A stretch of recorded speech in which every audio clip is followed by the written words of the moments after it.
intercepted Byard. 20, 10, 5, end zone. Kevin Byard, touchdown, Titans. Subscribe to Titans Radio Highlights wherever you get your podcasts.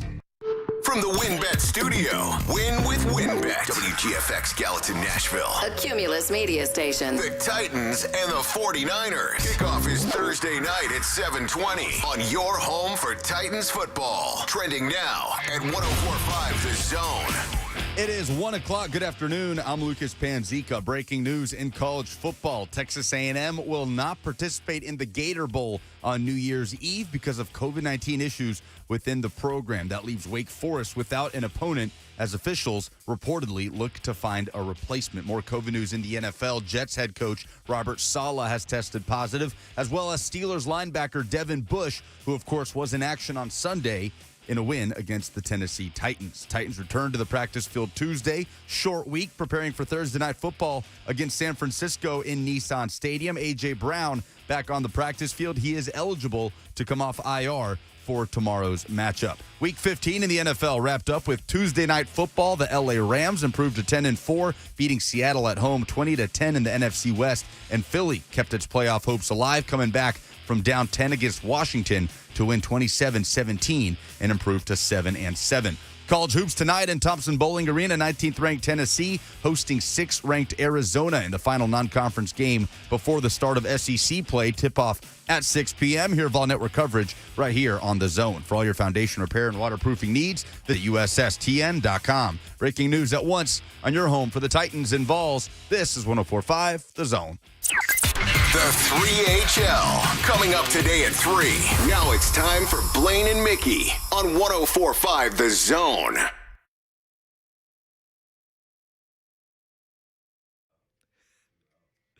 Blaine and Mickey, 104.5 The Zone. Happy Hump Day, everybody. What's going on? Is everybody over their blues from the Steelers game yet? Lucas, are you over your blues yet? Are you feeling okay?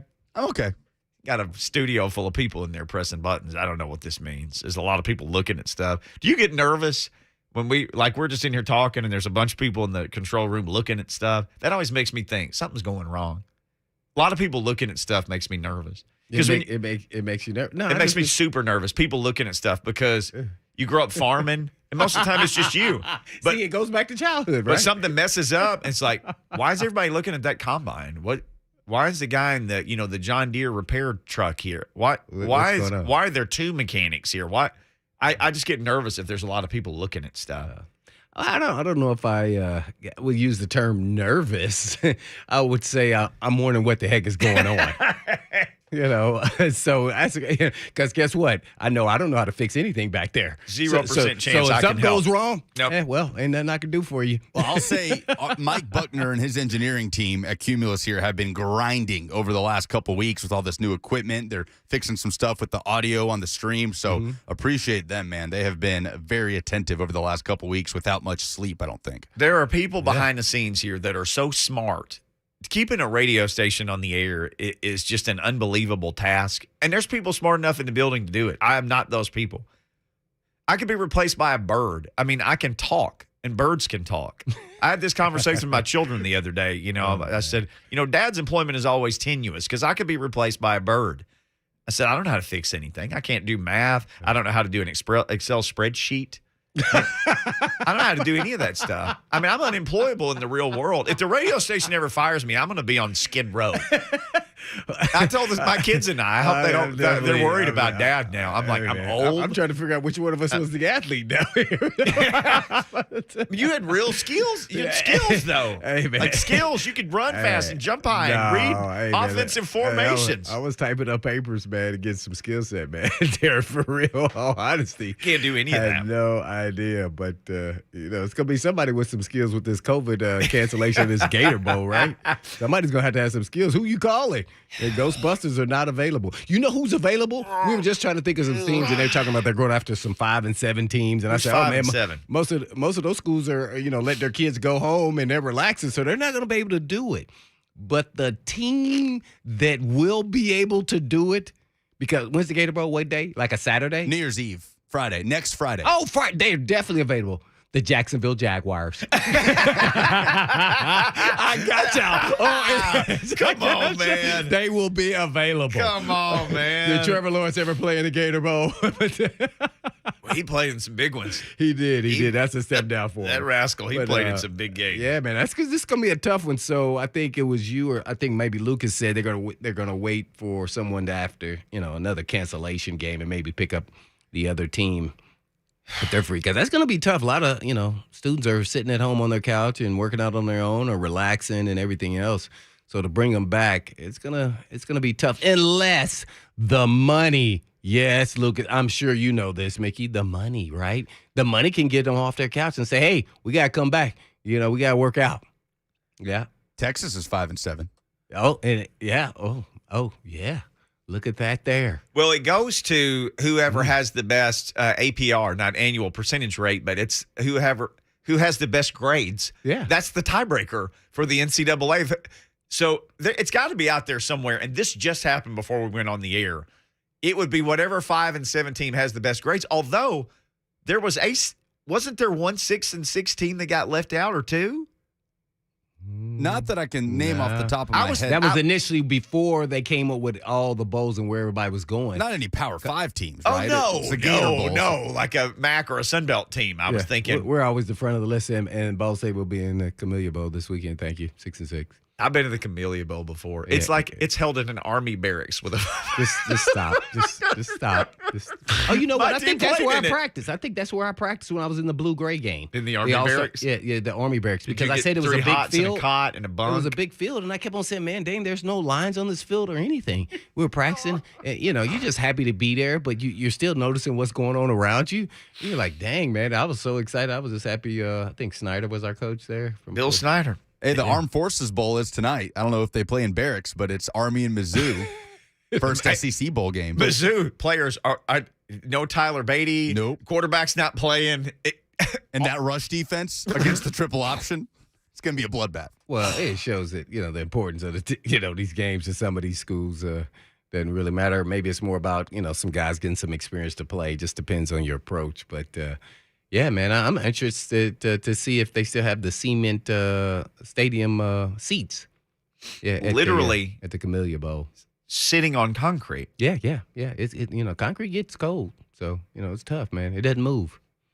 No, it's unforgiving. It's kind of like a back in the day high school, stadium. So let's see if they upgrade it.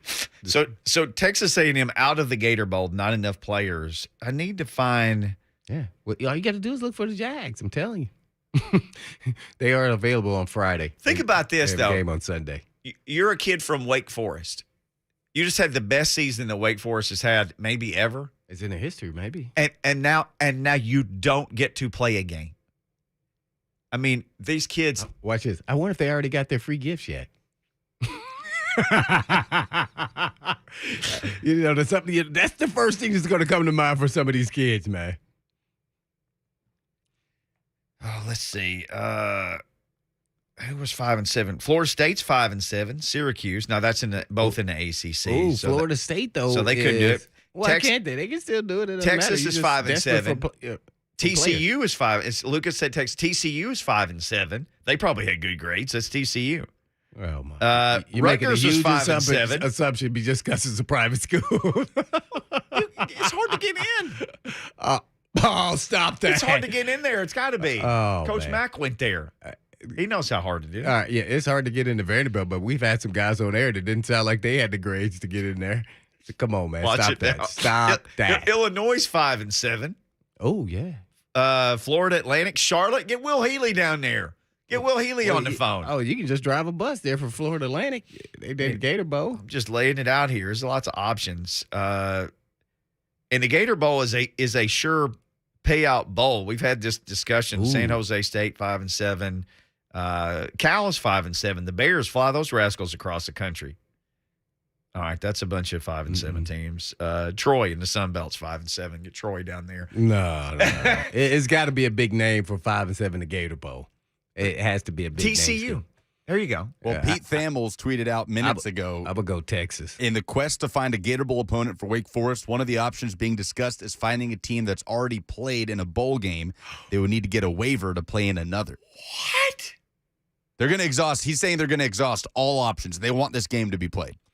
You know why? Please. Because it's on TV. Money. Yes. And Money. Wake Forest They want is coming money. off one of their best seasons in history. No, nobody cares about that. It's a 10-win this season. This is a person in a TV office in New York saying, "You better, by gosh, put somebody on that field to play Wake Forest." It's all a TV show. That's why I went name in Texas, because it'll be acceptable to have a 5-7 team as long as it's a big name out there. We just solved but this. this shows you right 4.5 now. minutes. They're going down the road of the NFL right here.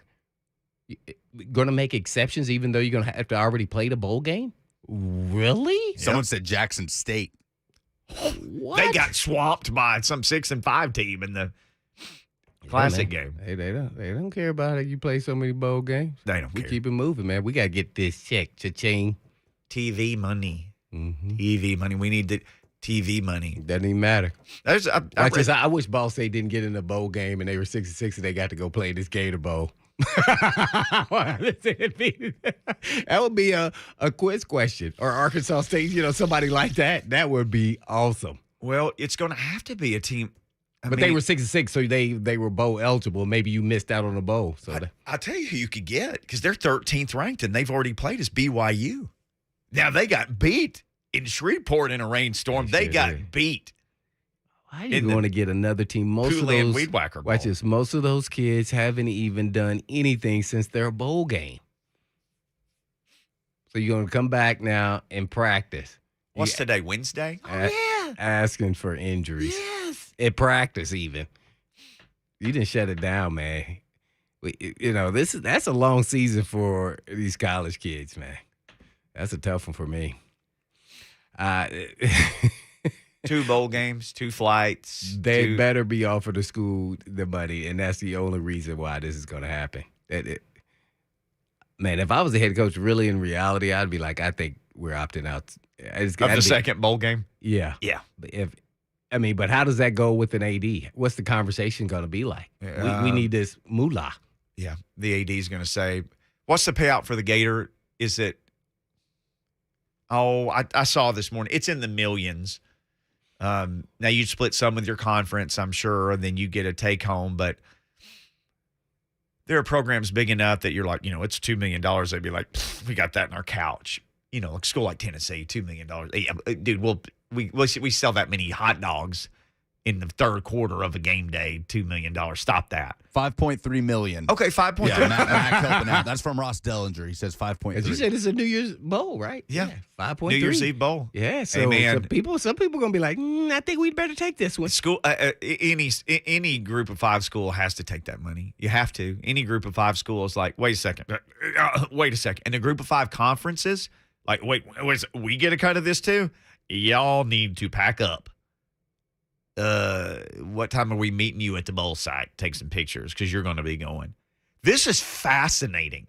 Well, I'm sure you love this right here. You know me. I love this stuff, because I picture myself in the room trying to figure it out. Yeah, I picture myself in the room, like taking the phone call. What do we do next? Because I've been in the room and taking not a phone call like this, but some other scenarios. Like, it's fascinating to me. But that's my question. So if this happened to Arkansas State would be calling all over the place, right?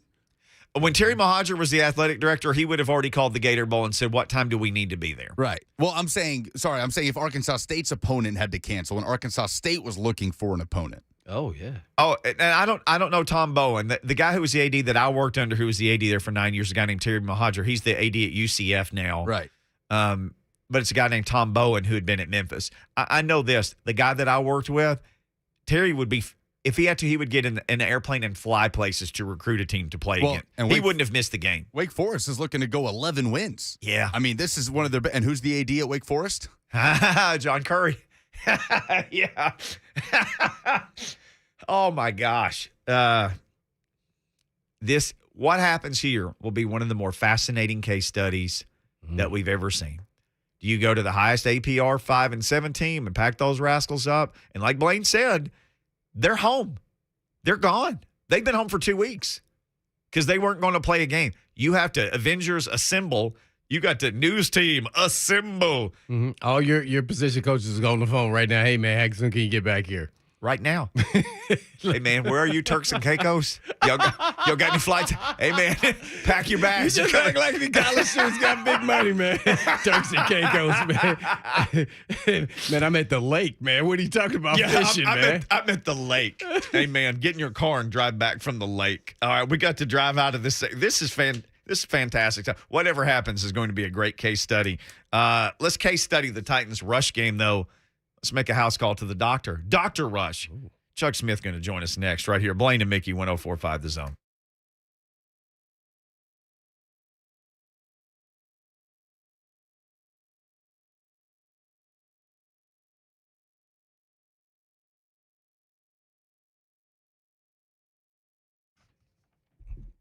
It's Christmas week, and DraftKings Sportsbook, an official sports betting partner of the NBA, has a gift that certainly put you in the holiday spirit. New customers can bet just $5 on any NBA team and win $150 in free bets if they're victorious. It's a great way to put some extra jingle in your pocket. And everyone will get a free bet up to $50 instantly, as DraftKings gives away up to $10 million in prizes. And DraftKings is safe, secure, and reliable. Best of all, you can deposit and withdraw your cash whenever you want. And all you have to do is download the DraftKings Sportsbook app now and use promo code WGFX. Bet just $5 on any NBA team and win $150 in free bets if they're victorious. That's promo code WGFX this Christmas week at DraftKings Sportsbook, an official sports betting partner of the NBA. You must be 21 and older and present in Tennessee to bet. Restrictions apply. See DraftKings.com/sportsbook for details. And if you or someone you know has a gambling problem and wants help, call or text the Tennessee Red Line at 1-800-889-9789.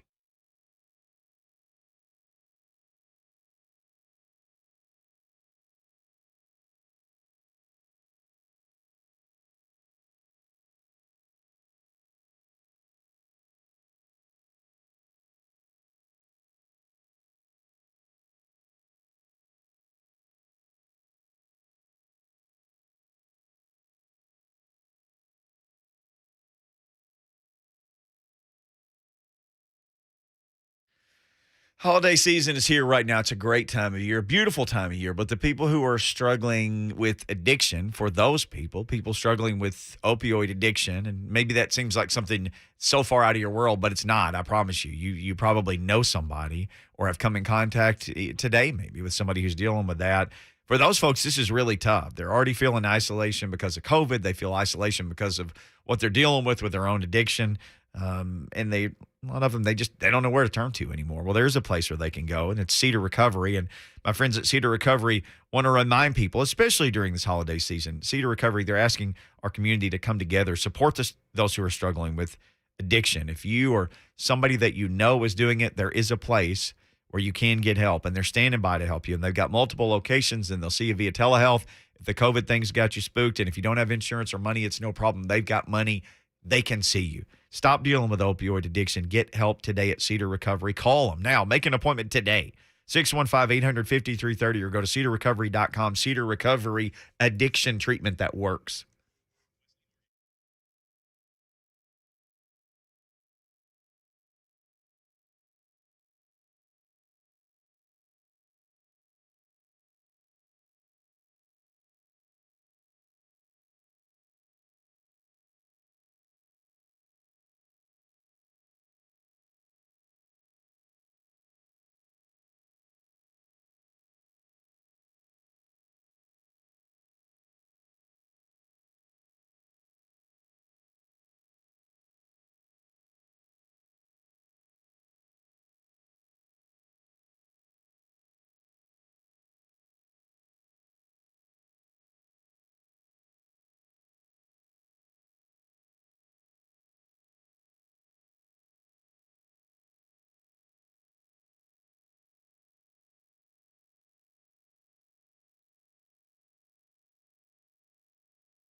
Blaine and Mickey 1045 The Zone should be on here in just a minute with Chuck Smith, a.k.a. Dr. Rush, the Vol for Life and the former Falcons All-Pro pass rusher. Always good to check in with him and get some perspective on what he's seeing pass rush-wise with the Titans. Heck, we can ask him about this other Bosa brother that's terrorizing the league and draft picks. It is fascinating to hear that man talk about his craft, Blaine, because it's like listening to me talk about, food. I was wondering where you're going to go with that. Yeah, right. Oh, man. Yeah. Well, you know what's so funny? Right now, during this time, with the way that the league has changed and all the passing, the Dr. Rush and Chuck Smith's system of how to rush the passer is more, evident that, you need some skilled guys teaching, his techniques. Right now, we got Dr. Rush right now, right? Yes, sir. We got him. Appreciate you coming on. Vol for Life, Chuck Smith, the great one, an NFL player, and now has the Chuck Smith system. I guess let's kind of lead in what I was just talking about, Chuck, and that is kind of take us through how this game has changed the NFL and how it's evolved, and really having great pass rushers is really going to impact the game in general every night because of all the passing. Well, I appreciate y'all having me here, and I always got to say go big on. Shout out to all the Tennessee fans out there, man. I'm excited about the bowl game. Yep. But now, Blaine, you make a good point. The more importance on the passing game has become more of an evolution of pass rushers have become more effective. Because, Blaine, when me and you played, think about this. When Javon Curse was playing with the Titans, he was a big name guy, but his name wasn't bigger than Eddie George. He wasn't bigger than the quarterback or some of the receivers because the importance at that time was built around what? Running the ball. Mm-hmm. But now with the implementation of quarterbacks are throwing it 40, 50 times, teams run for toughness, they throw for points. So now if you got a Javon Curse right now, Javon Curse on your team, what he did back in those days, he's the biggest, probably next to the quarterback will be the biggest, most talked about guy on the team. Because people are throwing. So now you got to look at the evolution of the pass rushers. They're basketball players. A lot of the guys who rush the passer now were basketball players, athletes. So now, man, with the implementation, so many guys throwing the ball, pass rush has become the second most important skill next to a quarterback that can read defenses and throw and and have great production at the quarterback position. Yeah. What would you say is the key components you have to be a great pass rusher? And when I say that, the Titans play the 49ers, and they have Bosa, and I remember him running at the combine, and I think he ran like a 4.7 or 4.8. It wasn't something very fast. So kind of go into the machination of what makes a great pass rusher, whether it be their start or their hand. Just kind of go through all of that and kind of explain to us novice, people who don't understand what it takes to be a great pass rusher. Well, number one, to be a great pass rusher, you got to have what I call a mental mind frame of wanting to be a dog and get after it. Most of the pass rushers, they're not the kind of guys that are soft and tiptoeing around. Aaron Donald is not a nice guy. Nick Bosa, when he's on the field, he's not trying to give hugs and really pass around a lot of T-shirts. So outside that, you got to have a dog mentality, and you got to have somewhat of a selfish mentality, meaning you're going to be different. Because everybody mentally is not built to be a pass rusher. Because think about it like this. The great pass rushers have signature pass rush moves that they develop and become consistent and have success with them over time. Now, the guys who don't have success are the guys who, mentally, they're not able to transition from what they do in practice or training on the field. Because, look, Aaron Donald, let's just look at Aaron Donald from last night. He was using long arms. He was using side scissors. He was using all kind of moves. But why isn't everybody doing that?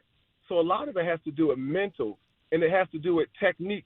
So if you're not mentally strong enough to be disciplined and use the pass rush signature move techniques that have success, you're not going to be a good pass rusher. Well, talk about, let's say, Bosa then, in case, because naturally both of the Bosa brothers are really good pass rushers. What makes those guys so unique? And you can even kind of go into maybe Arden Key, a guy that you've trained, and some other guys for the 49ers, and kind of talk about what they do.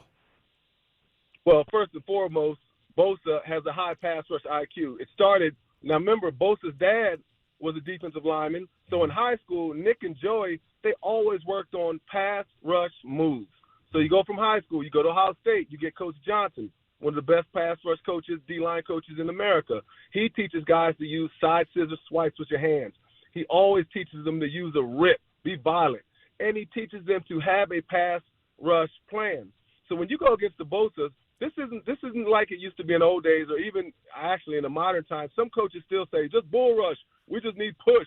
Pressures are better than getting – guys who say that coaches don't get sacks. So those guys have a mentality, I'm going to use my moves. And when you look at Nick Bosa, he's not just trying to bull rush every time. He's going to use a long arm. He'll use a head fake. He'll do all kind of different movements to set up the tackle. And that would be the great challenge for the Titans this week, because there's nobody on that roster going to block him man-to-man.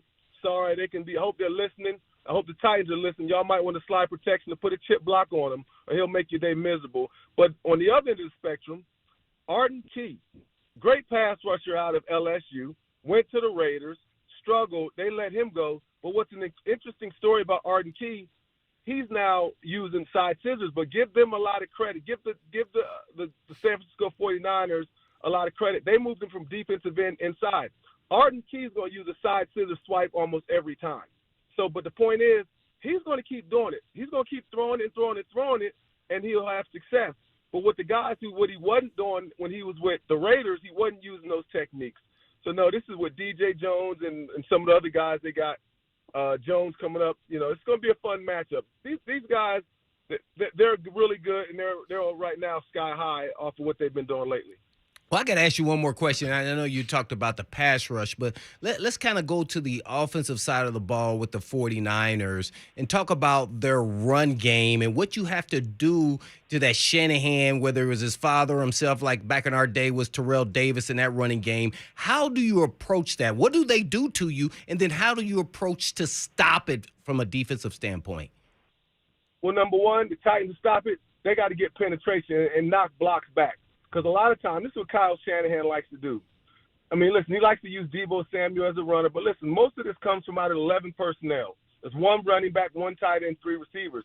Now, it allows the 49ers to use a running back like Kyle Juszczyk, the fullback, in an old-school way where they're going to be running ISO plays. Samuel has the option to stay outside, stay inside, you know, a lot of O-line zone blocks.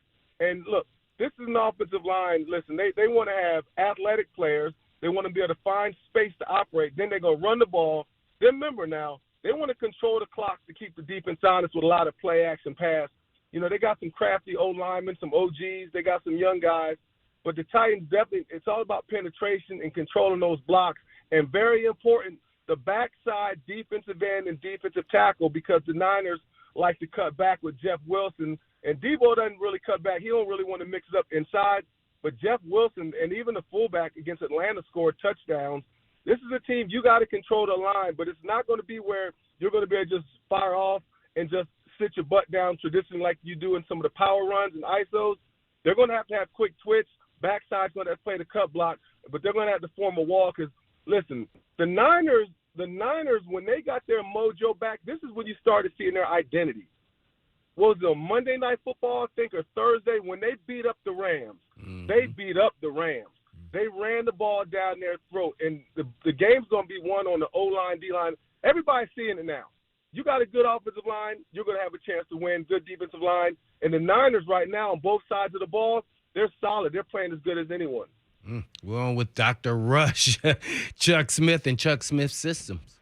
So, Chuck, hey, by the way, belated happy birthday, man. Yesterday, right? Happy birthday. I appreciate that. 52, trying to stay young like good-looking old Blaine Bishop in there with, got the nice curly hair. I'm trying to keep my curly hair like Blaine, man, looking good and young. Yeah, I got to use those juices and berries, man. I'm squeezing them every day. Like Prince Hakeem. So let me ask you this. Titans fans watch with no King Derrick Henry. They're seeing this team rush for 200 yards and throw for 100. Why does the Titans' offensive line seem to have so much success run blocking and almost no success pass blocking, no matter what they try? Well, I think it's what you do in the draft. I think when you look at the Titans draft, they were built to run the ball, and at the time, remember, they weren't a team that had 3-4. They didn't have a plethora of great wide receivers at the time. So when this team was originally built, they were building around Derrick Henry. So to me, your identity is who you are. And the Titans say, hey, we're going to hit you in the mouth, we're going to run the ball, we're going to go play action pass, and we're going to throw the ball. But also, in all fairness to the offensive line, they've struggled in pass protection. But, your quarterback is not Aaron Rodgers. You don't have, a Pro Bowl type of quarterback week in and week out. Not saying he's not that guy week in and week out. So a lot of these great quarterbacks, they do a lot with a little, But, I think one of the great challenges is you got to be who you are. And I like the fact that, look at the Titans. They're in the mix these last couple of years. They do that. You are who you are, and there's nothing wrong with that. Who cares about numbers? All that's happening for the Titans is winning. So I give that organization a lot of credit. And it might not be sexy for the fans, but all that matters is winning. And if you run the ball and throw the ball, protect, if they can continue to be, competent, in pass protection, they'll be fine. But Titans keep running, and then go in the draft, start adding pieces to the offense. And so there's some still work to be done, in my opinion, to win a championship. But right now, just keep doing what you're doing because it's working. On the defensive side, last year they had 19 sacks for the whole season after they got 3 in the final week of the year to even get to that 19. This year at 35 with, 3 games left to play, are you seeing something different? And I know we can talk about individuals, Harold Landry or Big Jeff or the different guys, but just overall scheme-wise, are you seeing more of a pass rush plan by this team, or how have they increased those numbers, Chuck? Well, I think first and foremost, the young guys are growing up. Everybody doesn't have success overnight. And I just mentioned Javon Curse. I think he was, rookie of the year, Blaine came in with something like that. But we've gotten, when you see that kind of success and some of these younger guys who've had success in their first years, everybody wants instant success. So one of my things is also been enlightening the fans too. There's a process, and there's also a process for the assistant coaches. So what I see is the work is being put in, and give the Titans a lot of credit for their scheme. They're letting these guys get a chance because they've proven they can win one-on-one. The last couple of years, they've been over heavy blitzing. They still send pressure. But when you got, a guy like, to me, a centerpiece, Jeff Simmons, who's having a Pro Bowler, and congratulations to him, he deserves it. When you got to double him, and you got Harold Landry when he's at his best and healthy coming off the edge, and you got, I'm telling you, the Autry kid, one of the best pickups in the offseason. I'm just telling you, the kid comes in there, he's bringing the heat. Every time I watch this kid, he's creating havoc out there. So it all works together, but the Titans have done a good job. If you can't get pressure with individual one-on-ones, then you got to pressure. But now they've got guys that can win one-on-one, so they're evolving to what the personnel has shown they can do. So kudos to the Titans for now. I got guys who can win one-on-ones. Let's do it. But they do a good mixture of pressure, mixing one-on-ones. They do a good job. And these young boys, hopefully they all stay healthy. Bud Dupree gets 100% as healthy as he can. And they're going to be a hard team to handle. Got Chuck Smith on with us, a man known as Dr. Rush. He's on Twitter. You can follow him there at Chuck Smith NFL. Vol for life. Falcons All-Pro. Got a fantastic resume. Well, Chuck, you were talking about the running game for the 49ers. How much do you, look at the tight ends and Kittle's blocking with their tackles? I think was Trent Williams and the guard, too, as well. I mean, with the way they run the football. Well, I'm going to tell you right now, the guys I just spoke on, they will be tested. George Kittle is one of the best blocking tight ends in NFL history. He finishes through the play. He will lift you off the ground. He gets nasty. He holds. He does whatever you have to do. And to me, when you look at what he's doing right now and you throw in like Alex Mack, former Falcon, man, he's playing at a really high level at center. And earlier in the year they were having issues, with protection and all those things. Alex Mack has really solidified that. And Trent Williams, no matter who left tackle Trent Williams goes against, it's a tough matchup. It just is what it is, guys. And, Tom Compton, he's at the right tackle. He's solid. I watched him last week. Did a good job on Grady Jarrett for the Falcons. Grady can play. But Tomlinson, I'm going to tell you, at the left guard, he's one of the best in the league. And to me, he should be considered for the Pro Bowl. I'm not sure if he's going to make it. But listen, the combo, this is something to watch for all the Titan fans. The combo double team blocks with Trent Williams and Tomlinson left guard, that is the epicenter of the running game for the Niners. They'll be blocking. It'll probably be Jeff. I'm not sure whoever's in that 3 technique on the left, on that right side for the Titans But left side for the Niners, their double team combo blocks, they take you to the back. They lay you down. This is a physical team, guys. And that right guard, the kid run skill, he's the weak link, in my opinion. He was a former tight end. When I studied these guys last week for the Falcons, he's the weak link, and the Titans have a good advantage on him. I'd love to see Jeff Simmons get a lot of one-on-ones or opportunities on him. But this is a tough offensive line, no question. Their confidence is really high. And the defense for the Titans has been playing very well, and they really dominated the Steelers last week. So that's going to be a matchup to watch. When you watch Bud Dupree compared to last year, let's say when he's with the Steelers, do you see him starting to come back to form now? It's been a year now to date since he tore his ACL, December sometime, and he's starting to look better. I know he had 3 weeks off and he strained his abdomen, but do you start to see signs of the old Bud Dupree, or do you see any difference between last year and this year? Well, I think he's still coming back from his injury. I don't think we'll see the full Bud Dupree until the 2022 season. I know Titan fans might want to hear that, but the craftiness of the Bud Dupree that you saw this past weekend is one that can and will have success. And I think in situations when you can get Bud in there, when it's clearly a pass, Bud has always been great on the run. But I just think it's one of those things, Blaine, coming back, getting implemented back into just playing ball. I think he'll be fine. But definitely he's not the same Bud Dupree, and that's just physically because of an injury.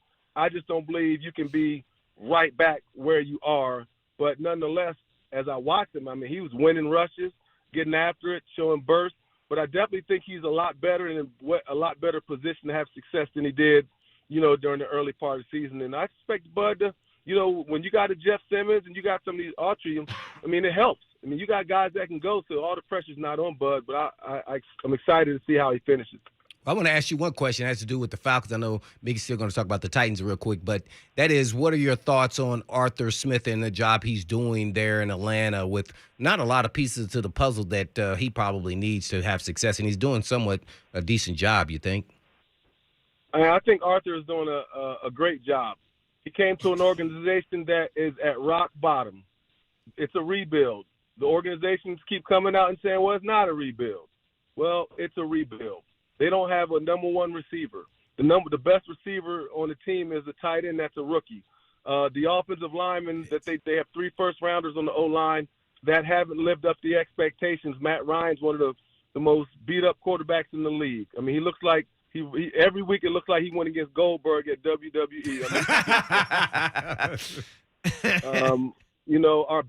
Our best running back is Cordell Patterson. Mike Davis is just a guy. So when you look at it in the defense, they have nothing. Dan Quinn and Thomas Dimitroff absolutely destroyed the organization. They drafted players on, I guess really potential, but it wasn't realized. Arthur Smith inherited a terrible cap. Listen, you can't have come into a worse situation than what Arthur Smith has come into.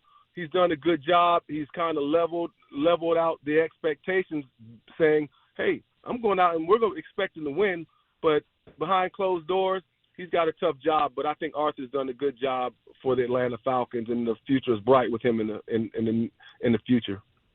Chuck Smith, our guest. Hey, Chuck, on the way out, Harold Landry obviously having a career year. It just so happens to be a contract year. What has been behind him having more success this year than he ever has? Do you think he can sustain it? And if you're the Titans, do you try to hang on to this dude? You have no other option. Yeah. I'm sure somebody at the Titans said, yeah, I have it. Yeah, we have it. No, you don't. You've been waiting for a decade. You've drafted guys. You've been thirsting for a pass rusher. You drafted and developed. Not a free agent guy. You got him there. He's become a double-digit sacker. When you become a 10-sack guy, that's a unique category that you're in, because everybody can't get there. They got a 10-sack guy. You got him. You got a guy who goes with him in Jeff Simmons. You got Autry in there. Bud's going to eventually find his way. But you got to sign Harold Landry back. And to me, when I watch Harold, he's using long arms. He's using ghosts. He's using moves. So that tells me mentally he's locked in. He has the ability to not only have the athletic ability he has, but when he has the moves, he does it on game day. And if they were to let him go, we'll take him now. Atlanta, let him go. I hope we got the cash cap. Go and let him go. I'd love to have him in Atlanta, but there's no way you can let him go. He has to get tag, because what you going to do, wait around and hope? So I think the Titans' history basically kind of backs him against the wall a little bit. He's your guy. You got him. He's your baby. You know what I'm saying? And you got to believe in your draft process.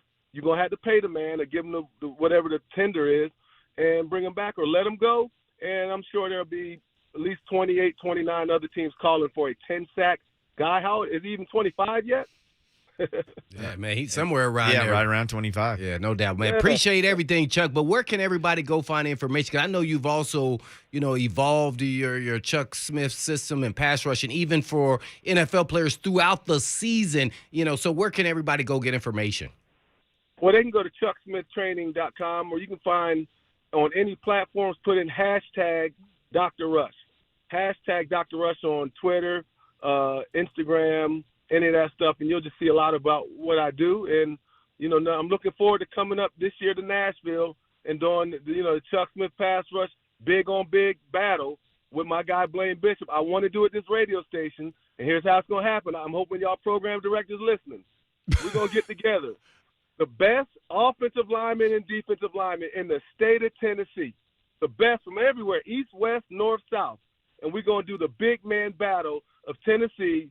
I want y'all to be my radio partner. It'll be one of the biggest events of the year for your radio station. Because, listen, high school football and those big man battles, it is king. So I'm hoping we can put that together. Y'all shout out to the PD. Let's get on the horn. Let's talk and put some business, get some sponsors, and let's get some visibility for the Tennessee offensive linemen and defensive linemen. Preach. Well, we will do that. We'll make sure we'll talk to the PD as well as Lucas, man, on that, man. Appreciate it, Chuck. Thanks, Chuck. All All right, man. Take care. Bye-bye. Chuck Smith. Take a quick break. We'll be right back. Blaine and Mickey.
How many nasty waiting rooms have you walked into while waiting on your vehicle repair?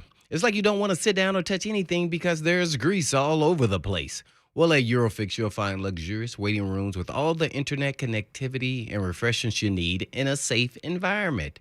And Eurofix fixes everything European with an ASE certified technicians. And not all repair shops have ASE certified techs, so you watch out and make sure you take care of your vehicle with an ASE certified technician.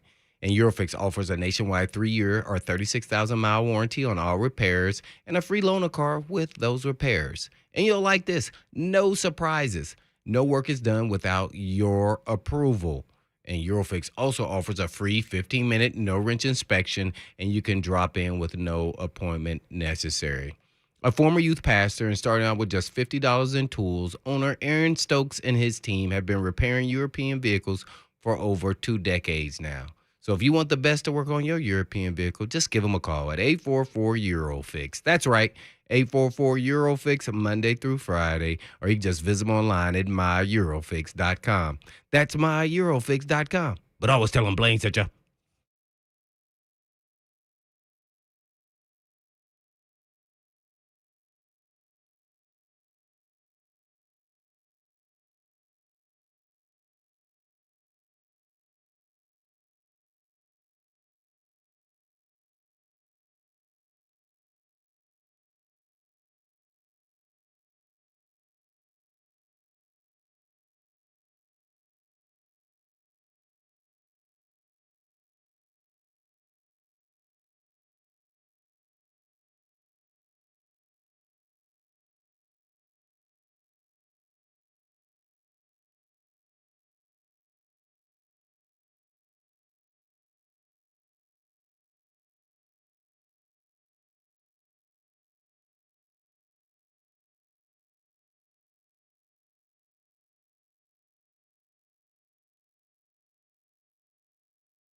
Blaine and Mickey, 104.5 The Zone.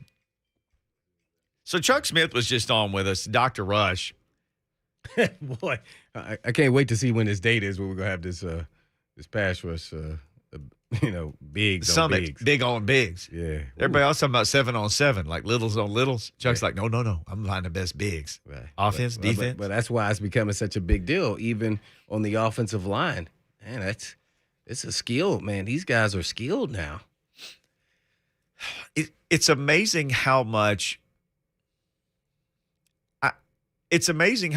everything about football has changed over the last couple of decades. Yeah. Running backs used to be first-round picks. Everybody, gosh, if there was a great running back, you're going to draft that guy in the top 5, 1, 2, 3. Now, you might see one running back go in the first round. That part's changed. Most people couldn't even name the 49ers starting running back. Right. I can name him because, I only can name him because I went and looked him up. I knew his number, but I had no idea where he went to school. Oh, any of that. I can. Well, I know you guys. He went to. He ran all over Arkansas. Elijah Mitchell. He's at Louisiana. He's a normal starter. He's been hurt. Oh, I know. I'm talking about Jeff Wilson. Yeah, yeah. I had to look up Jeff Wilson to see who was carrying the ball now. Yeah, so it shows you that you kind of use just good solid running backs, and now to your point, it doesn't have to be a superstar running back. The superstars are coming at the quarterback position, the receiver position, the skill guys. The offensive tackles have kind of always been implemented, but now, offensive line, knowing how to pass, protect has become big, and that's why all the, colleges are, passing the ball. And then now you're teaching them how to run block, which is crazy. It's kind of shifted. Like, oh, man, he's been in a 2-point stand his own career, entire career. 3-point, go plow him over. Right. And that's kind of leads us to what Vrabel has built his team on, is because he feels like he's going against the trend, because now everybody's building their defenses to stop the pass, and you get these, 5'11" linebackers, and you say, well, we'll run right at those guys. Our running back's going to be bigger than them. Mm-hmm. And you control the clock and you control the game in the trenches. Well, they've sure controlled the clock lately. This is going to be an interesting battle, because the 49ers defense and offensive line are really good. Yeah. I mean, Trent Williams, and he said that Trent Williams and the guard, the best, guard tackle combo in the NFL. I'm like, whoa. Uh-oh. Yeah. And he said it's going to be a heck of a match, whether it's Archery Simmons versus with Dupree and Landry. This is going to be a good one. It's going to be who's going to win more punches here. Yeah, because we know the Titans defense is, well, they are the real deal. So this was going to be a good one in the trench, because everything about the 49ers offense is built around their running game. When they can't run the ball real well, then Garoppolo becomes just an average, below average type quarterback. I'd written that into my notes for today. Like, okay, we've got to talk about this either today or tomorrow. Is literally both of these teams have the same game plan: make the other team throw it. And unfortunately, the other team has George Kittle if they decide to throw it. And Chuck Smith was just on and said he may be the best blocking tight end in all of football. I mean, that was crazy for me to hear. He said he is nasty. Yeah. He'll hold. He'll take you to the ground. Yeah. Like, finishes man. blocks. And he's also a great one of the top receiving tight ends. So, man, ooh. Oh, man, that man. I think I'm going to have to go to the chiropractor right now. Get adjusted, man. That doesn't sound good. Really, the mystery about this 49ers team, more than anything, why was it so bad to start the year? Why did it take them so long to get the formula cooked together, Because if you start looking at their guys, they got a top 4 pass rusher. And they got a top 3 tight end. He's top 3, maybe top 2. Top 5 middle linebacker, maybe Warner. That dude getting top 5 money. He's a holy terror, is what that guy We didn't is. get a chance to ask him about him. Yeah. You got Chuck talking about how good their offensive line is, how good their defensive line is. And the Falcons played them twice a year, so he studies them and talks about them a lot. That's why we had him on. And, man, this is going to – Arden Key was talking about they moved him from outside with the Raiders to inside at tackle, D-tackle for them, and he's done a heck of a job there. So it's going to be a heck of a battle. I can't wait. Then let alone they have Debo Samuel, Ayuk, and yours truly, Jawan Jennings from here, who brings. We all know how nasty and tough he is, and I've still seen him burying people, blocking them downfield. Yep. I was like, oh my God, he's still doing the same stuff he was doing in college. He plays That guy plays mad. Oh, Like, I'm about to hurt somebody. Well, he's a dog. He's a dog. That's it. Yeah, I mean, every time they try to go test him and everything else, he doesn't do anything spectacular. Oh, he's not fast. He can't jump. Guess what he does? You go turn on that tape. You go, oh man, this dude can play. See, that's what I'm saying. Sometimes the measurements don't add up. Every time somebody's running, oh, he runs a 4.7. Yeah, 4.68. Mm-hmm. Oh, okay. Well, when he gets the ball in his hand, he's sure running away from people. What? There's something wrong with your clock. The only clock I'm watching is the one when he gets on the field right. and he's playing in his equipment, and then I see him just burying people. So they got two guys. Was it Sheffield, the receiver from Vanderbilt's on their team as well. I think he's injured. The kid from Middle is on their team as well. Oh, Cunningham. No, not Cunningham. Oh, they had Richie Cunningham. That's who I was thinking of. Oh yeah. No, his last name is Richie, I think. He was 13 at Middle. Mm-hmm. I forgot his name, but I think he's injured. He returns punts sometimes. Oh, Richie James. Yeah, Richie James. Yeah, sorry. Richie Cunningham was on Happy Days. I don't know who I'm All right, I'm going to get myself together. I'm flashing back to 70s sitcoms. Good, let alone Rick James. How you pronounce the fullback's name? They use him kind of interesting, too. Oh, he's positionless. Yeah. He is, man. I would put him, he's a Pro Bowl type fullback, H-back. He's a move guy. I was watching a lot. They do a lot of motioning with him. So he's kind of a guy I would study for keys to give me tips on what they're doing, I would say. He's a vital part of that offense, let alone Debo Samuels and a Uke. And they got some dudes, man. Let's get into this a little bit more on the other side. Hour number 2 coming up, including a visit from Jordan Dajani with all the latest NFL headlines. There's been a bowl game that's canceled.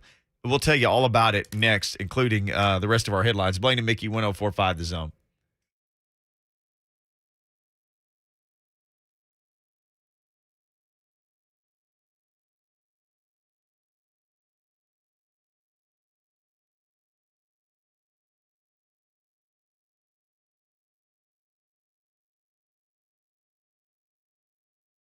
Joined now by my good friend Ryan Kelly, the home loan expert. Listen, there are people out there who would love to have a home, but they say, man, I just don't have money for the down payment. Well, guess what? There's good news for those people, too. Absolutely. A lot of folks out there still think you need that 20% or 10% or 5% down payment to buy a home. That is not correct. At thehomeloanexpert.com, you can buy a house with no money down, zero money down, like legit. Have $0 to put down and still be able to qualify and buy the home of your dreams. We have all different types of loan programs for folks, but our no money down, our zero money down is awesome.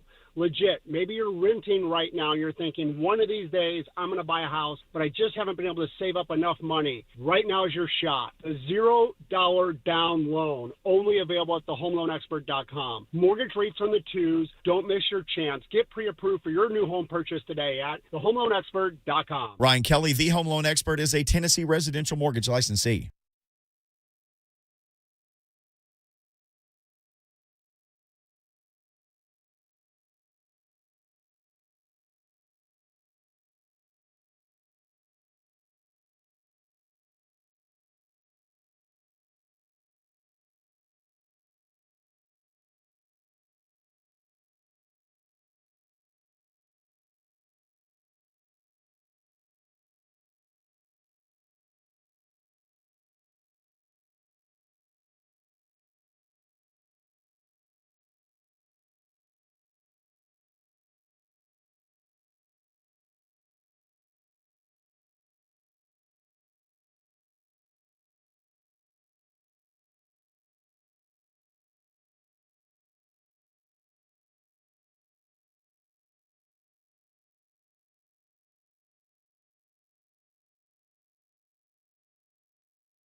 It is 2:03. Good afternoon. I'm Lucas Panzica. COVID news coming down across sports in the NFL. Jets head coach Robert Saleh and Eagles head coach Nick Sirianni have both tested positive for COVID-19, as well as Steelers linebacker Devin Bush, who, of course, was in action against the Titans on Sunday. Breaking news in college football from about an hour ago. Texas A&M has pulled out of the Gator Bowl due to COVID-19 issues within the program. They were slated to play Wake Forest on New Year's Eve. That leaves Wake Forest without an opponent as officials try to find a replacement team. Also, the college football playoff has announced updated COVID-19 policies where if a playoff team is forced to withdraw due to COVID issues, a semifinal or national championship game would not be rescheduled, but that team would be forced to forfeit. Alabama announced today that offensive line coach Doug Marrone and offensive coordinator Bill O'Brien both have tested positive. Nick Saban said in a statement he expects both to be ready to coach in the playoff. Georgia also with a couple of players having tested positive for COVID. College hoops tonight in Thompson-Boling Arena. 19th-ranked Tennessee hosting 6th-ranked Arizona. It's the last non-conference game of the year for Tennessee before the start of SEC play. 6 p.m. tip-off here of All Network coverage right here on The Zone. For all your foundation repair and waterproofing needs, visit USSTN.com. Breaking news at once on your home for the Titans and Vols. This is 104.5 The Zone.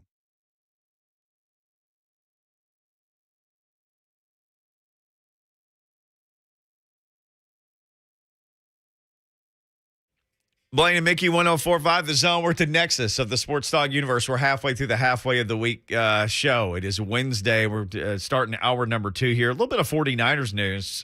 Adam Schefter, of course, breaking this. Why not? Elijah Mitchell ruled out for Thursday Night Football against Tennessee. The 49ers have this crazy, like everybody is a running back. The fullback can run, and Deebo Samuel can run, and then they have running backs who can run. He actually leads them in rushing yards, Elijah Mitchell, who's a guy to Louisiana, Lafayette, University of Louisiana. I cannot call them just Louisiana. I refer to them as Ooh La La, the University of Louisiana, Lafayette, Ooh La La. And that's why they want to be called Louisiana, because of that. Ooh La La. Right, Ooh La, Ooh La La. Anyway, that's a rival for Arkansas State. I can't bury that even though I'm on the radio in Nashville. None of you care about it. But anyway, here you go. He's their top running back. He has been ruled out. He had a concussion and a knee injury. So he missed 2 games with a concussion, got out of concussion protocol. I was listening to something from San Francisco this morning, and they kept saying those guys thought he was going to play. Apparently, the deal with Shanahan is, like, if you say you can play, then he's like, okay, then you going. So something must have happened with him today. He had been practicing, but they were acting like he was going to be a game day decision. And the thing is with Shanahan, he always leans towards, if you're a game day decision, that means you were ready on game day. You about to play. So maybe he had a setback or something. So I'm going to tell you what the setback was. I think I know. He watched some more tape and saw that defensive line, how they were playing that linebacker and Cunningham and Evans blasting people. Like, I don't think I'm quite on a short week. This is tough. If we were playing Sunday, I think I could go. My knee hurts. Mm-hmm. Yeah. And those dudes was knocking people out. My concussion not feeling so good. I woke up with a headache.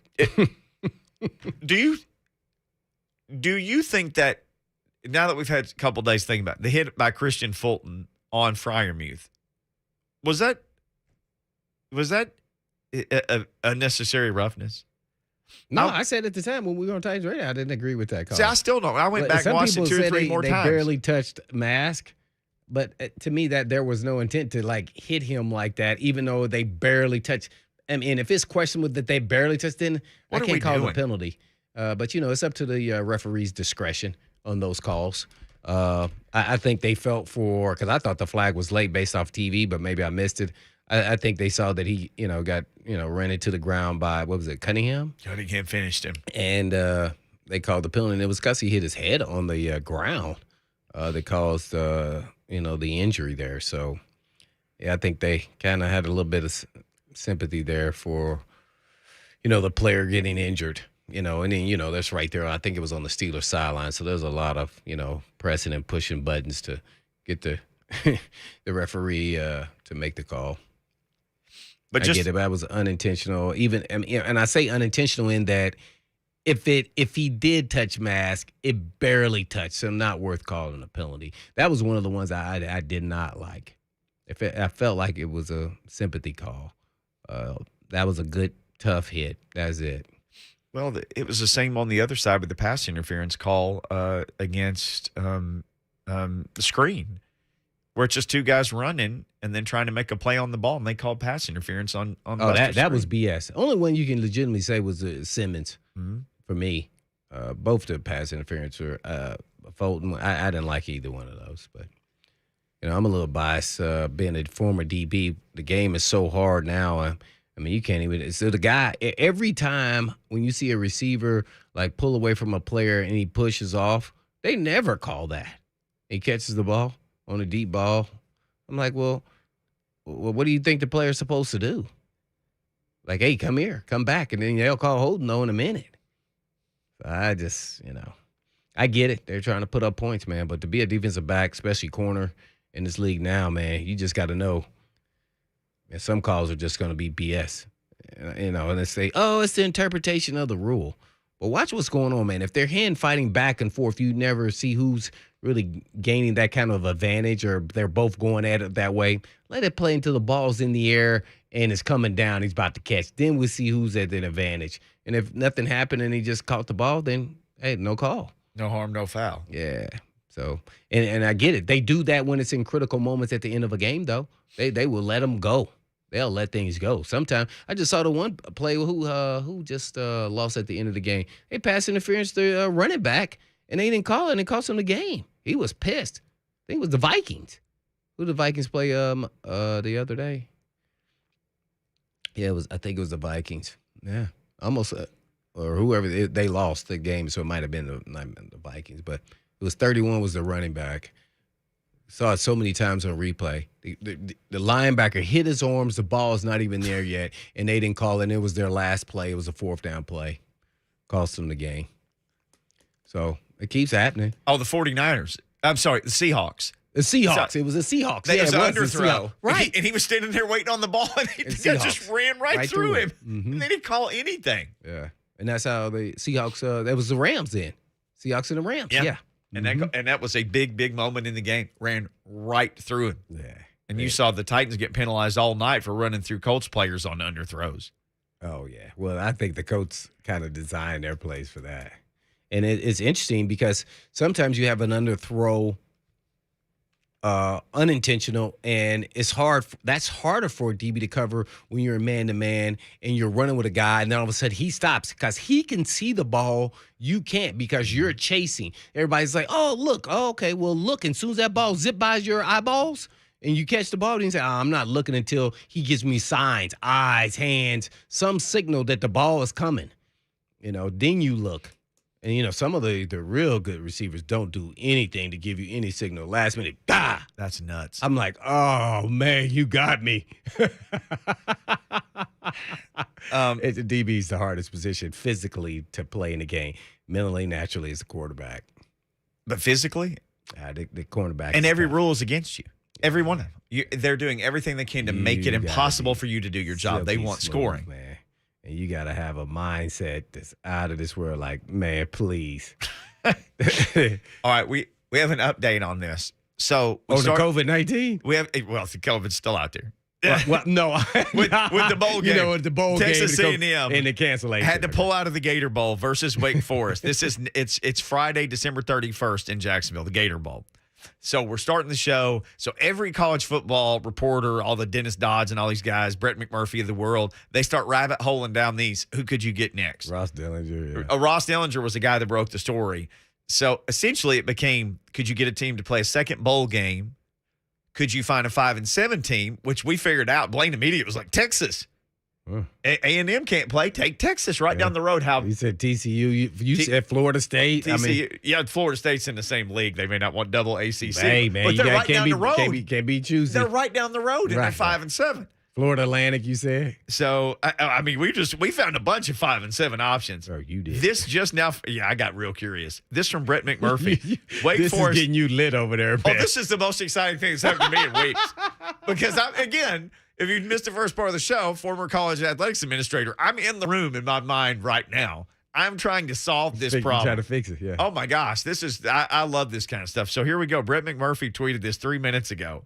Wake Forest AD John Curry says 4 teams have reached out about playing in the Gator Bowl to replace Texas A&M. But he gives no names. Oh, no, 0 names. Oh. But it's got to be somebody 5-7, right? I mean, it's got to be. I And the don't bowl know. payout on this is $5 million, 5.6 or something $million.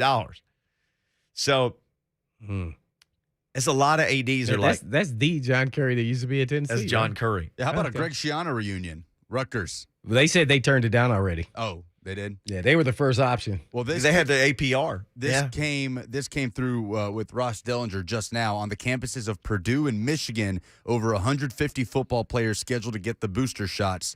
With Purdue's Purdue's director of sports medicine saying they see the importance of getting vaccinated, not getting quarantined or contact tracing. So obviously Purdue a week from tomorrow in Nashville to play Tennessee. Want to play that game. They want to play that game. Somebody's going to play this game. It's when millions are at stake. I mean, if $5.3 million, by the way, on this one. when for the millions are- payout for that one of the your teams. conference commissioner's on the phone, hey, man, we need this money. You need this money. And it's on TV. And it's on and TV. It's going to happen. It's going to happen. It's like these NFL games. There's a story, NFLPA. The NFL was going to cancel the 3 games they moved this week. And the NFLPA said, you're not canceling the games. We'll move them. When do you want us to play? That's why there were 2 Tuesdays and an extra Monday game. I told you, there's no games going to be canceled. Yeah. We already have it set up where you have a huge practice squad. So we have everything in place. So not unless your whole team gets wiped out, then we're going to move it to a later date. Right. You may have to play Thursday, Sunday, Tuesday, Sunday, but we're going to move this game. It's getting played. We got some obligations to some TV networks. I ultimately think, and I know we got to take a break because we got Jordan Dajani next, and we can ask him about this. Like for the these- college? For college? No, for NFL, these Tuesday night games, people are going to be like, wait a second, we need more of this. We need Monday and Tuesday and Thursday, especially later in the year. I wouldn't be surprised if once college football goes away, if they don't start playing more of these. Let's put it on other days. Play on Monday and Tuesday. It's the number one TV show every time it's on, NFL football. If it's on cable, it's the number one cable show. If it's on regular TV, it's the number one show. Matter. You know, they don't care. They don't care what your schedule is. They don't care. Mm-hmm. You watch. They may open the window, especially when Tuesday college football night. ends. They're going to say, let's start playing teams on Tuesday. And here's the thing Especially about that the little Tuesday night deal. month window you get. You could sell that to a complete other network. You could sell it online. You could sell it to Yahoo or Google or anybody. You could put it anywhere. That's a whole nother television partner, you could say, for Tuesday night football. Like ESPN and ABC, they've got theirs. CBS, they've got theirs. Fox, they've got theirs. I'm going to set you meeting up with the sheriff, man. Set it up. You and me, we'll pitch it to him. No, just you. I get 3%. Fair enough. You brokered the deal. We brokered a deal with Jordan Dajani from CBS Sports. He's set to join us next. We will talk all things NFL with him on Blaine and Mickey. Yo.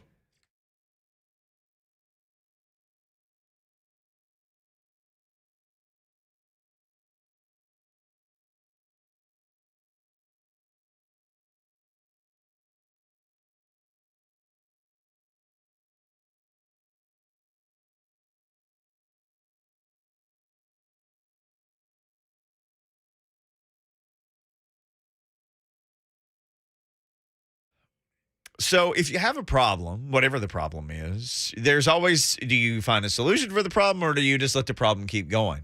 So for a lot of men and women, the problem is hair loss. They're losing their hair for whatever reason, genetics, or it could be any number of things, and they're losing their hair, and it's a problem, and they know it's a problem, but they don't do anything about it. So for a lot of people, they don't do anything because they guess it's too expensive, or they knew somebody who had some barbaric or weird surgery or took some strange pills and had a bunch of odd side effects, and so they go, I'm not going down any of those roads, or they think it's, I think I said this, they think it's too expensive, whatever. They come up with excuses. Well, if you go to PAI, who are the very best at hair restoration that there is, and even helping you keep the hair that you already have, that's not even restoring it. That's just helping you keep what you got. If you go to PAI, all those problems are solved because this is cutting-edge technology that starts with something as little as sitting under a laser light. I did it. You sit under a laser light. Helps your hair grow. It's amazing. Maybe you need something more involved. They've got that too. And here's the thing. They'll work with you on how you pay for it. There's no reason not to keep the hair you have, get the hair back that you've lost. Heck, give it to yourself for Christmas. Give yourself the gift of hair. Go to WeGrowHair.com today or call them. Tell them I sent you 615-376-6010 PAI Medical.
Blaine and Mickey, 104.5 The Zone. This is like a combination of superpowers of the 80s. Oh, Rick my. James and Eddie Murphy. This is right up your alley. Oh, man. This is up your I remember the alley video all for day. this.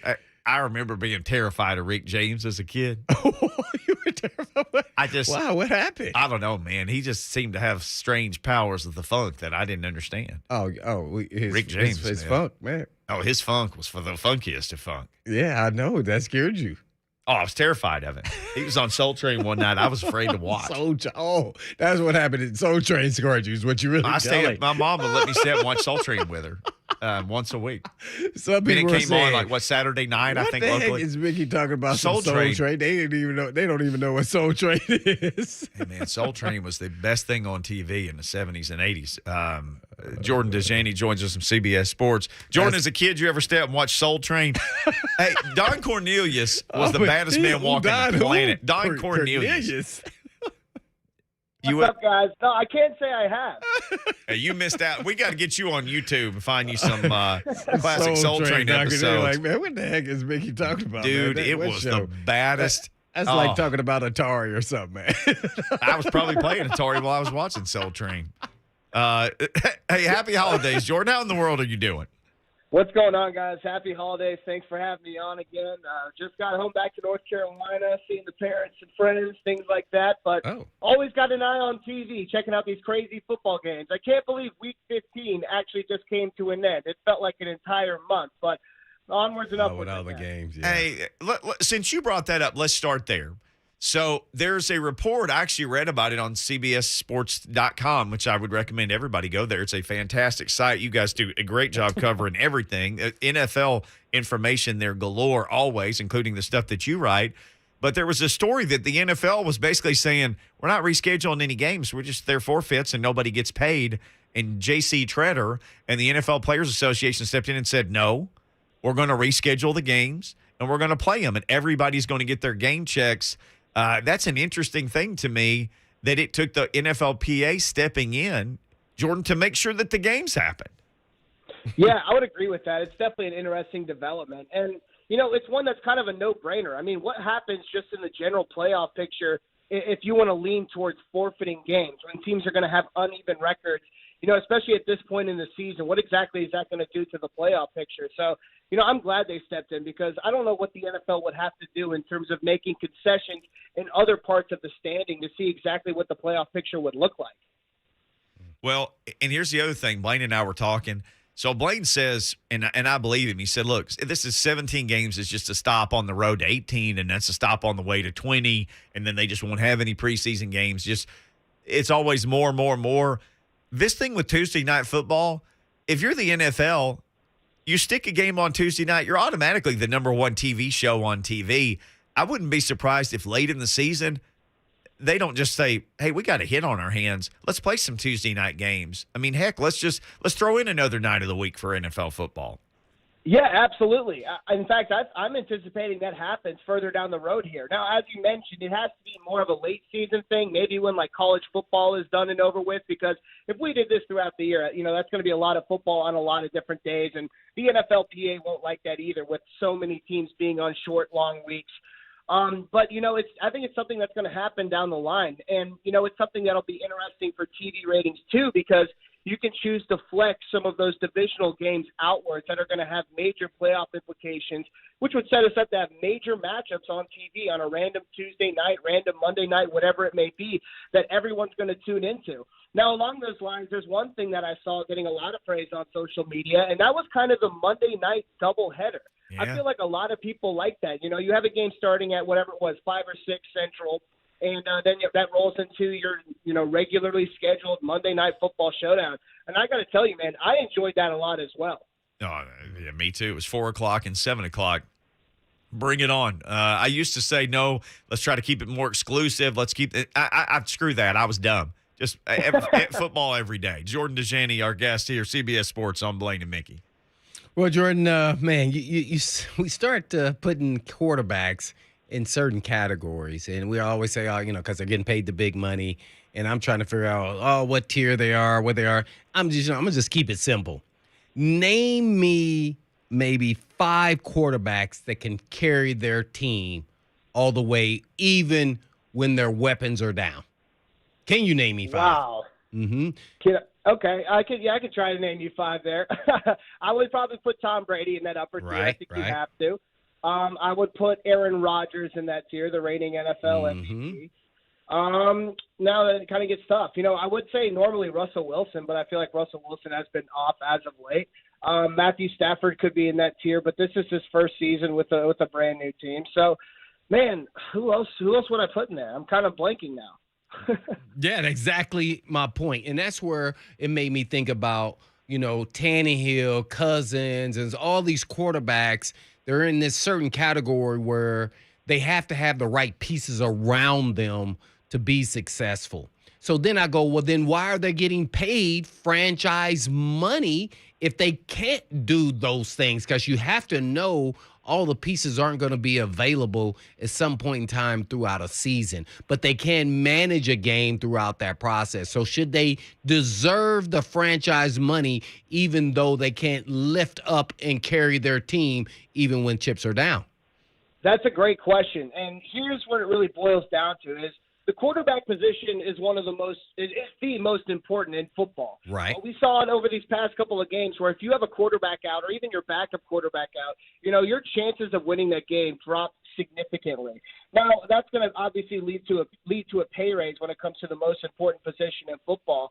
And, at the same time, you have a receiver or starting running back go down, that's going to obviously hinder the quarterback's progress. And as we just talked about, there's only a couple of guys that are signal callers in the NFL that can really elevate their offense. And I think it's supposed to be that way. I don't think that everybody getting legitimate franchise money should probably be expected to turn that practice squad wide receiver into a legitimate starter when he's leading him down the sideline. So, I understand your point, but I would probably disagree with it just in terms of that's how the market goes with some of these quarterbacks. And you need one of those guys that's at least able to lead teams to victory even when everything's going right and when everyone's healthy on offense. That's a hard enough job as it is, as we've seen in the NFL. Right. So should we change our expectations as fans? Because once you get the big money, I don't care what position it is, but we're talking about quarterback, we expect you to be able to do certain things. Yep, I would agree with that. That's definitely where I agree with you. If you're going to be pushed and get your pay raise into that top 5, top 10 position, whatever it may be, whatever we're subjectively talking about franchise money, then we're expecting you not only to do your job, but hopefully provide something, no matter what position you're playing, right, that can help elevate whatever side of the ball you're playing. That should be the expectation once you get paid, because you're abiding again by those market standards. And if you're going to get that money, that bump in pay, then people are going to have more expectations on you. Mm-hmm. What made me bring this up is I'm looking at the Titans, so let's now talk about the Titans versus the 49ers and who has the edge. And I'm looking at Garoppolo, and I'm watching some games, and I'm looking at Tannehill, and I go, well, Tannehill's a little bit better than Garoppolo because he seems like he's a better athlete. But in the same systems, I think they're probably about the same. So who has the edge in this game? And not just talk about the quarterbacks, but what team? Because I know Vegas is saying the 49ers, which is kind of surprising to me that they're coming all the way here on a short week. It's not even an even game. Yeah, it's an interesting, situation because I do think at this point right now, the 49ers, they're very talented and they're playing great ball. They're relying on the run game, which has, been their forte. And it doesn't matter if Elijah Mitchell's going to play. He's not, by the way. That came out a few minutes ago. Yeah, but even if it's Jeff Wilson Jr., they know how to run the ball. And they're putting Deebo Samuel back there too. He seems like he's a hell of a running back as well. So, when it comes to who has the edge, who doesn't, this 49ers team is playing some of its best ball all season. They were struggling earlier in the year, and that's why I'm kind of leaning towards them. And as for the Titans, I want to see if A.J. Brown can return to be healthy. What's Julio Jones' status? What are the statuses of some of these guys on the defensive side of the ball, such as David Long? I expect this to be a close affair. If the Titans are going to be underdogs towards 3 points, 3.5 points, I'll probably take those points. But, one team's winning games right now and one team's not. And one is coming off of a pretty tough outing against the Pittsburgh Steelers where they outgained them by hundreds of yards, but 4 turnovers that all led to points took away their chances of getting back to the win column. So if you ask me who has the point right now or has the advantage, I'm looking at the 49ers, even if I'd rather have Ryan Tannehill than Jimmy Garoppolo at quarterback. Man, that's kind of, wow, I'm surprised, man. How surprised were you when you saw Tom Brady and crew put up a donut versus the Saints? And the Saints have always played them tough. But, man, a donut with his weapons down, all of a sudden he didn't get it done within a game. Now, if he game plans and knows going into the game, I think it would have been a little bit differently, but the Saints always give him trouble. Yeah, Blaine, man, I was shocked. I was worried about the Saints covering 11 points. That's how worried I was coming into this primetime game. But, man, it just speaks to this defense's ability. And I was looking at the playoff picture earlier today, seeing where the Saints are. And, with how this defense is playing, they could potentially win out and grab one of these wild card spots, which is pretty incredible considering they're down their starting quarterback. But, man, it seems like the Saints have the formula for whatever it is against Tom Brady. And I think one of the things that really stood out to me, among many things, is that the defensive line really dominated the line of scrimmage. They couldn't establish the run game. They were controlling the box as well. Those linebackers did a great job cutting down some of those wide receiver tight end routes on the short side. And they put pressure on Tom Brady all game long, forced turnovers down the field, forced hurried passes, forced hurried progressions. Whatever it is, whenever that DC retires, he's going to have his own TED Talk about how you take down Tom Brady because he's done a magnificent job, especially without Sean Payton on the sideline due to COVID protocol. So credit to that team, man. That's just something about that defense and maybe team in general as we start eyeing some maybe dark horses coming into the playoff race. Do you start feeling like head coaches they're just managers, even if you're a play caller? I mean, man, that was kind of impressive without the head coach. Yeah, and that's a great question. I wouldn't know, and I feel like it maybe differs from franchise to franchise. I feel like maybe some head coaches have a lot more say in terms of game planning and also mid-game adjustments compared to their coordinators. So I feel like that'd be an issue that kind of differs from team to team. Man, we're on with Jordan Dajani, NFL writer for CBS Sports. Jordan, who's your number one team in the NFL? And let me guess that it might be the Packers. And if not, well, let me ask, who's your number one, who's your number two best team in the NFL right now in the Jordan Dajani power rankings? Yeah, and the Jordan Dajani Dimes power rankings. I would say the Green Bay Packers got to be my number one team. I think they're the only team that's clinched the playoff spot, number one seed right now in the NFC, 11-3. Now, there's a lot of questions about the defensive side of the ball coming out of Sunday's matchup against Baltimore, a backup quarterback, how exactly they handled that. But at the same time, if we're looking at this entire package as a regular season, we've seen this team on both sides of the ball play some great football, led by Aaron Rodgers, who's a legitimate MVP candidate. We got to have the Packers at number one. Now, in terms of my number two spot, it's pretty incredible to say, but how about the Kansas City Chiefs? They are now back up to the number one seed in the AFC, 10-4. A great offensive outing against the Los Angeles Chargers a week ago. They played the freaking Steelers this week. You got to give credit to this Chiefs team, man. I mean, a lot of people wanted to count them out, saying Mahomes was due for a regression. Look how they started the regular season. Well, guess what? They were able to right the ship. I think what's really important is the defense is playing some good ball. That really is what heightens this team's ceiling when it comes to being a contender, because we all know the offense is going to be really good. So the Chiefs are probably at number two. Yeah, the Chiefs with two rookie offensive linemen, too. Titans have drafted guys in the first and second round last year. One's a failed rapper on a practice squad in New York, and the other can't even dress unless nobody else is available. That's very tough to look at it that way. No doubt about that. But, hey, how about every team passed up on Trey Smith when we all knew better about the whole blood clots and the lung situation? Seriously, you get to like the fifth round, the fourth. What are we doing with that guy? Like, what did they look at his tape and not think this is a better flyer to take on a guy than anybody else we could pick at this point? Mickey, I'm telling you, it's one of those, and I hope it's rare. I hope it's rare just for the sake of the league in general. One of those rare instances where fans or people who pay attention more specifically to one prospect know better than the professionals who their job is to rate this prospect. Because I'm a Tennessee grad, and I followed this kid ever since he committed. I understood his situation. I understood he got treatment. I understood he came back as good as ever, and he apparently put those medical issues behind him. But guess what? That past medical issue is going to be what we call a red flag, and it can be as serious as one that, some teams just take him off their board completely, even if it gets to a value spot further down the draft, and that's where people really messed up. Yeah, they messed up. Jordan Dajani, our guest here on Blaine and Mickey, he never messes up. CBS Sports. Yeah, exactly. We do, though. We messed up your name. Only for a year. But someone's name we're not going to mess up, and everybody's talking about it for MVP at running back. It's Jonathan Taylor. I mean, what are your thoughts on Jonathan Taylor being an MVP candidate? Just give us your summary all around this. Oh, geez. Yeah, I could write probably a book. It's interesting to see just how this whole, hype train has moved. So, first of all, I want to say that, I'm all for it. Because when we talk about the MVP race, it's just quarterbacks, basically. I mean, Cooper Kupp should be getting MVP consideration as well if we want to start talking about players that aren't quarterbacks. So, in that sense of it, I'm definitely all for it. Now, I'm sure a lot of people in Nashville are still screaming Derrick Henry's name when it comes to the campaign he had last year, the campaign he was on track for this year.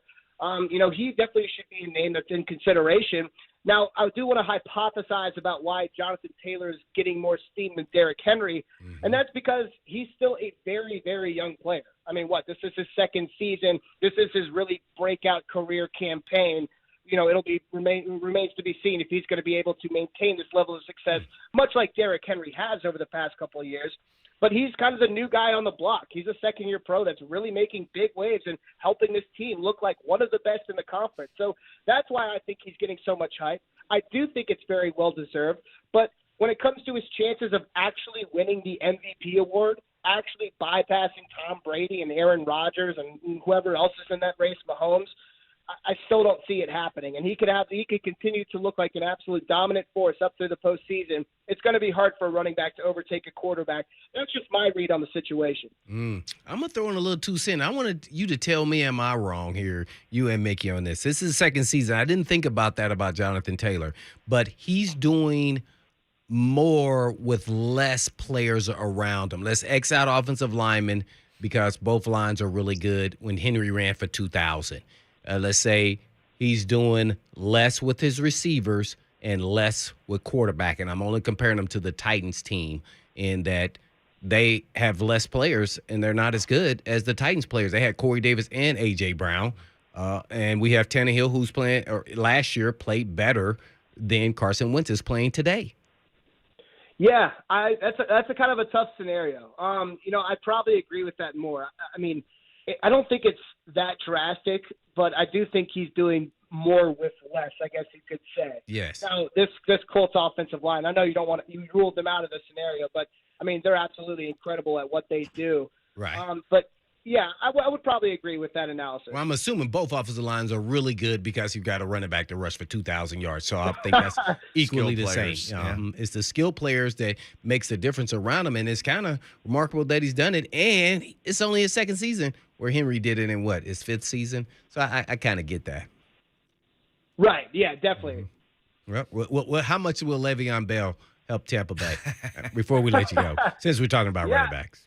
I remember we talked about this a couple months ago. We talked about would he get another shot, and I think I said something like, possibly because, everyone knows his name. He has connections around the NFL. I assume that he was going to join a practice squad, get another random chance as injuries begin to mount, and that's exactly what we've seen. And he's, teaming up with a former teammate in Antonio Brown in Tampa. And we saw Leonard Fournette go down with his injury. It's not going to be a season-ending injury, according to reports I've seen, but he will maybe miss a week or two. Might be best suited to put him in that situation since the Buccaneers are trying to gear up for another long playoff run. You got to have as many guys as you got healthy. So I don't know what kind of impact he's going to have. I would imagine maybe you could compare it to somewhat like Baltimore. He's active in some games. He's not active in others. He's getting carries in some games. He's not getting many in others. That's probably more of the situation I would assume he's going to be in.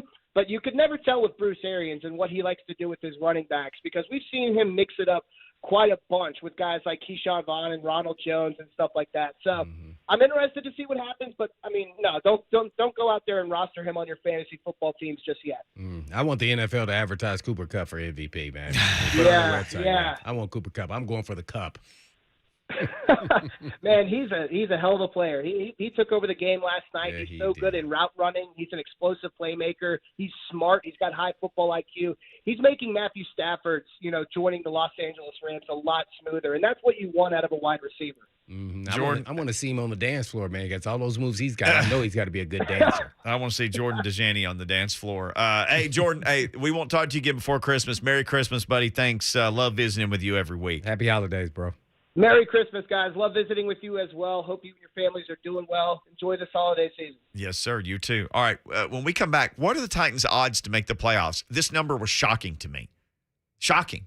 And Matthew is on the line. Matthew, you hold. We'll come straight to you before we give those odds on the Mark Spain Real Estate Hotline. It's Blaine and Mickey, 104.5 The Zone. Cover MVP.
Blaine and Mickey 104.5 The Zone. Oh, we're getting sentimental here at the end of the show. Sing us a song, piano man. Yeah. Oh, man, I see you. I didn't know you had those skills to play the piano like that. Oh, man. Hey, Lucas, he got you, man. He can play the piano. Been practicing just for you guys. Let's get Mark Spain Real Estate Hotline. We'll give you these Titans playoff odds. Matthew in Clarksville will be up first. What's going on, Matthew? How are you? How's it going, guys? Merry Christmas, y'all. Hey, Happy Merry holidays, Christmas, buddy. Matthew. Hey, I just wanted to touch back in on this MVP thing you guys were just talking about and the whole Jonathan Taylor for MVP thing. Can we kind of stop that? Like, I don't think that's very realistic, guys. Like, I mean, after the 2 campaigns that Henry put, I don't think that that's even a question as if he should be MVP. But I did like the point, like about Cooper Kupp. I mean, when's the last time you saw a wide receiver or ever? Like, I don't know that I've ever seen it. We looked it up, Matthew. During the break. Never. Ever. A kicker has won it, but kicker. never a wide receiver. Defensive end, Lawrence Taylor, Alan Page. Yep. Always Yeah, quarterback, you look running at what backs. Kupp's doing. I don't think it's a very hard argument. I think Kupp for MVP, guys. Yeah, me and that's too. coming from a diehard Titans Derrick. I got Derrick Henry socks on, guys. I mean, Yeah. I'm with you there. Just honest opinion. I appreciate you guys, man. No, Yes, sir. thank you. Thank you. That's why I brought it up. I really believe it because it's become a passing league. So you're either going to give it to the quarterback, and I don't think people are going to give it to Stafford. So, man, why not Cooper Kupp? Why not? Let's get him in there, man. The first Be receiver. the first receiver to ever win MVP. Jerry Rice has not won MVP. No, we went back and looked. This award has existed since 1957. So Jim Brown won the first 2, if that tells you. Jim Brown at that time was like that stretch of LeBron where you could have just given it to LeBron every year MVP. There was probably 12, 13 years where he realistically could have won it every year. Well, he only played 9. Right? Didn't he only play 9, Jim Brown? He played 9 years. Oh, you could have literally given it to him every year. He was just unbelievable. He was playing a different game than everybody else. But Mark Mosley, a kicker, has won this. Lawrence Taylor won it in '86. He's the last either not running back or quarterback to win it. Kids, you need to Google Lawrence Taylor and the great Alan Page, who went on to a great legal career, a defensive lineman for the Vikings. He won it 71. It's a receiver's never won it. More kickers than receivers. Hey. That's amazing to me. Yep, it may be time. Hey, it's hard to say Aaron Rodgers, Tom Brady, but hey, Cooper Kupp gets third. I'm cool with that. Yeah. If He's doing some magical stuff. And, Stafford did throw a couple of those balls that I saw in tight windows. I'm like, don't throw that. And he threw it, and it was right on the money. Yeesh. Yeah, Stafford is He's a special arm talent now. oh no doubt. my God, it's still special. Like there's nothing off his fastball. He still can just throw it. Except when he played Titans. Well, yeah, Because Byard be up here playing the plays like he had practiced. Yes, he did. and he was running like his butt was on fire the whole game. They pressured him. Yeah, him and Simmons. Remember, Simmons had 3 sacks at halftime, right? Is that what it was? Yeah, they got after his butt for sure. Titans. I saw this yesterday on ESPN. Their football power index (FPI). Titans' chances to make the playoffs, because you think literally they're playing 2 of the hottest teams in the league down the stretch, the 49ers and the Dolphins, who do have the longest winning streak in the NFL. And they're the Titans might be the coldest team in the NFL right now. They're freezing. Oh, man, you just made my shoulders, man. If they were reading my body language right now, I'm afraid what you about to tell me. Do you know what they're – just take a wild guess. Odds to make the playoffs. You make me feel like it's not a good number, so I'm going to go. Oh, no, it's a good number. You'll like the number. Odds that they're going to make the playoffs. Just to make the playoffs. And I'll say they that. have to be at 70. Oh, higher than that. Oh, well, good. And here's the thing. There are right now 1, 2, well, I'm not comfortable 4, with 5, with 6, Vegas right 7, now. 8. There are 8 teams, only 7 playoff spots. There are 8 teams that are 8-6 or better, including the Tennessee Titans, who are 9-5. Currently, the Titans, the 3rd seed. Their odds to make the playoffs are 97%. And I don't trust Vegas. Well, this is FPI. I don't trust. Yeah, well, whoever said it, because I'm not liking that they have the 49ers favored. Their odds to win the division, you know what those are? 91%. Still. I'm still thinking the Colts got an outside shot of winning the division. That means the Titans going to lose, which is what Vegas is saying, against the 49ers and probably the Dolphins. And then you only got the Texans. Yeah, that's not the Dolphin talking. It's us about to go. So we got to go. We love you guys. Yes, we It's do. Wednesday. It's a beautiful day. Yes, it is. From the Blaine and Mickey show, as always, Always. man. So we You know gotta it. go. You know the dealio. Peace. Peace.